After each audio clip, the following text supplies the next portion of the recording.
It was a sharp and sudden escalation of tension between President Trump and his former home state, a decision by Department of Homeland Security officials to bar tens of thousands of New Yorkers from enrolling in programs that allow travelers to speed through airport lines and borders.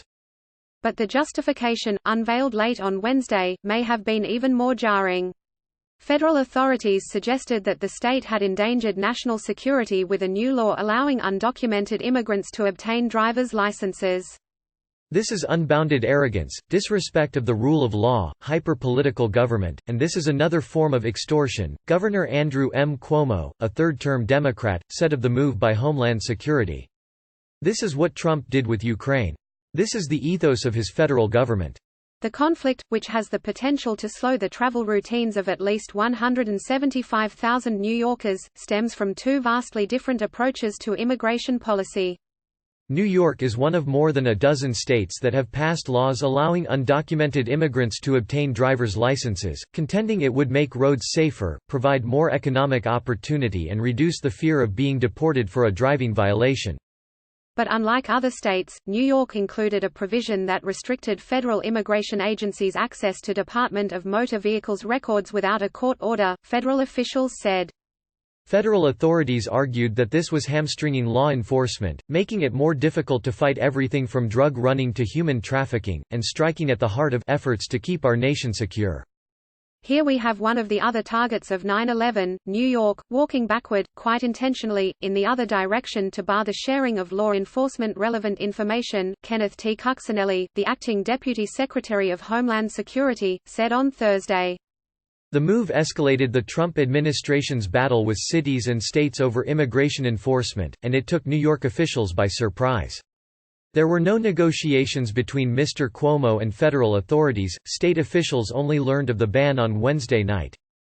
They never called, they never had a conversation, Mr. Cuomo said. The decision by Homeland Security affects New Yorkers who use trusted traveler programs like Global Entry. Their renewals will be cut off by the end of 2020. About 50,000 New Yorkers in the application process but who haven't received final approval will also lose the opportunity to speed through security but will be reimbursed for their application fees, according to Heather Swift, a spokeswoman for Homeland Security. In addition to airports, specific lanes to quickly cross over the land border, available to those in the FAST, Nexus and SENTRI programs, are also covered by the new rules, which were announced in a letter to the New York State government from Chad F. Wolf, the acting Secretary of Homeland Security. That, too, could inconvenience state residents and commercial truck drivers, who frequently cross back and forth into Canada. Ms. Swift said if New York granted the agency access to the database, the suspension would be lifted. This is not about granting licenses to illegal aliens, she said.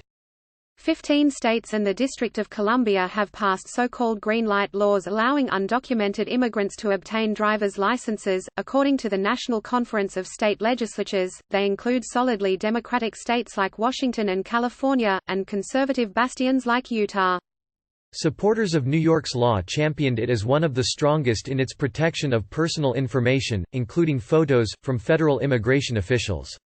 New Jersey passed a similar law in December, also limiting federal authorities' access of Department of Motor Vehicles data, but it does not go into effect until next year. Mr. Cuccinelli said that if other states followed New York's lead, they, too, would face similar sanctions.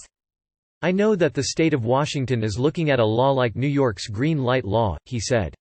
They should know that their citizens are going to lose the convenience of entering these trusted traveler programs, just as New York's did. The standoff seemed likely to pour jet fuel on the long-simmering feud between Mr. Trump and Mr. Cuomo, who has castigated the president for his policies on immigration and the 2017 tax overhaul, among other issues. When Mr. Trump declared last fall that he would move his primary residence to Florida, Mr. Cuomo was blunt, good riddance. But Mr. Trump, who still maintains his businesses in New York and owns a luxury area on Fifth Avenue, has shot back, most recently at the State of the Union address, criticizing New York City and its sanctuary city policy of not turning in undocumented immigrants suspected of crimes to ICE. He blamed that policy for the rape and murder of a 92-year-old woman by an undocumented immigrant in Queens.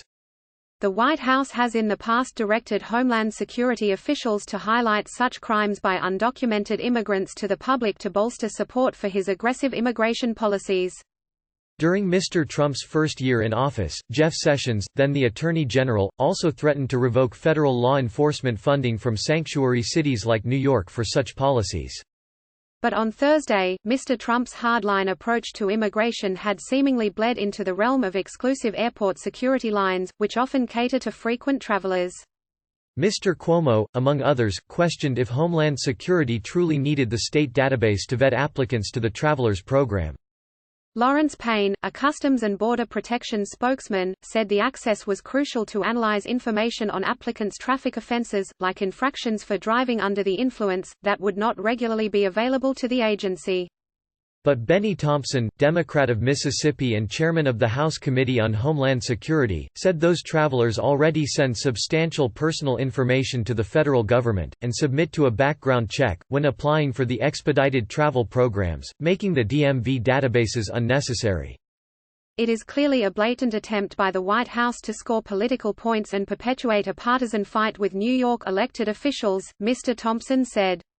Stephen Choi, executive director of the New York Immigration Coalition, which fought for the law, said that although New York went further than other states in limiting federal immigration authorities' access to driving records, other states also had some form of data privacy protection in their laws. We don't see any Utahns being denied global entry, Mr. Choi said.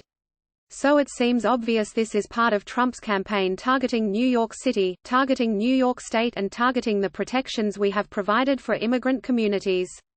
Mr. Cuomo's office said he was considering a legal challenge to the Trump administration's action. The state attorney general, Letitia James, also vowed to vigorously defend the green light law. Despite President Trump's attempt to punish New Yorkers for passing its own laws and standing up to his xenophobic policies, New York will not back down, Ms. James said. The law was fiercely opposed last year by New York Republicans, who are outnumbered in a deep blue state, and had been met with resistance from some county clerks, who administer motor vehicle offices for the state. A handful of county clerks, mostly in conservative areas in upstate New York, threatened to not comply with the law, and some filed legal challenges. The legal challenges drew national attention, even though they were ultimately dismissed in federal court. One lawsuit filed by the Rensselaer County Clerk, Frank J. Merriler, got a boost when the Justice Department filed a memorandum of support in December, days before the law was set to go into effect.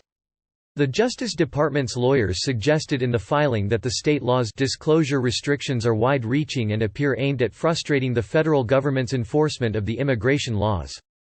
On Thursday, it seemed the battle over the green light law had been re-energized, with supporters vowing that Mr. Trump's edict would not prompt any talk of revising or revisiting the law.